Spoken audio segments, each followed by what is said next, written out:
This is Tyler Sash, former New York Giants football player. On September 8, 2015, he was found dead at the age of 27 in his home of an accident overdose of pain medication.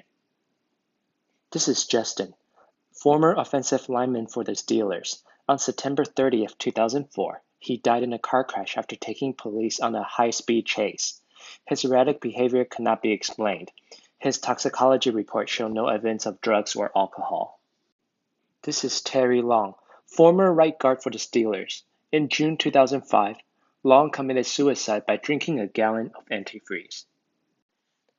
What did all of these NFL players have in common? They all had the presence of CTE in their brain. CTE is a degenerative brain disease found in athletes and others with a history of repetitive brain trauma. In CTE, a protein called tau forms clumps that slowly spread throughout the brain, killing brain cells. There are both mental and physical issues of CTE. Patients suffering from CTE can experience dementia, memory loss, similar to Alzheimer's, and confusion. They can also suffer from many mental health issues.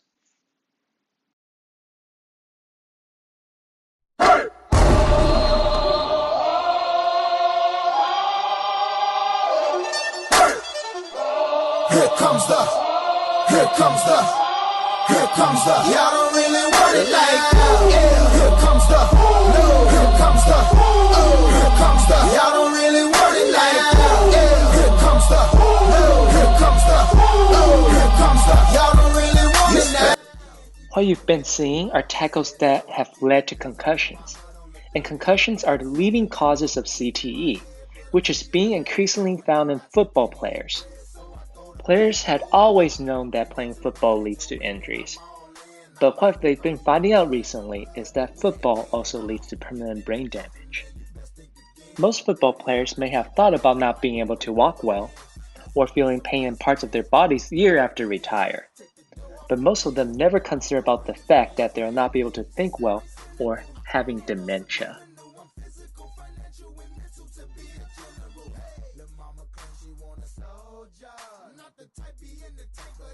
I'm feeling it like, oh, yeah. Here comes the, oh, here comes the, oh, here comes the, y'all don't really want it like that. Yeah. Here comes the, oh, here comes the, oh, here comes the, y'all don't really want it like that. Yeah. Here comes the, oh, here comes the, oh, here comes the, y'all don't really want it like that. Yeah. Here comes the, oh, here comes the, oh, here comes the, y'all don't really want it like that. There's just something a lot less sad about people who cannot run versus people who cannot think.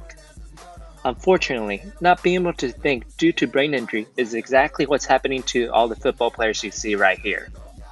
Over the past few years, a number of football players had committed suicide due to depression, and afterwards, their brains were donated to science, where scientists were able to examine their brains and find telltale signs of CTE. The National Football League had known about this for a while, and had been actively repressing research. They had been telling the football players that the concussions were relatively safe. Fortunately, due to mounting pressure from public, the league settled a class action lawsuit with retired football players for $765 million. And they changed their policies on concussion protocol. The thing is, as research continues, it seems like no matter how safe an NFL tries to make it for players, it will be impossible for the league to prevent concussion from happening. So the question that is still lingering for us is, should football stay as America's favorite pastime, or disappear due to the harm it's causing to players? The NFL needs to listen, and they need to listen now. They need to understand what is a concussion, and make sure that they protect the players. It is only when they start understanding that differences can be made and the players can be protected. Sound like when I'm coming, like when I'm coming, like when I'm coming for ya. It's gonna sound like when I'm coming, like when I'm coming, like when I come for ya. It's gonna sound like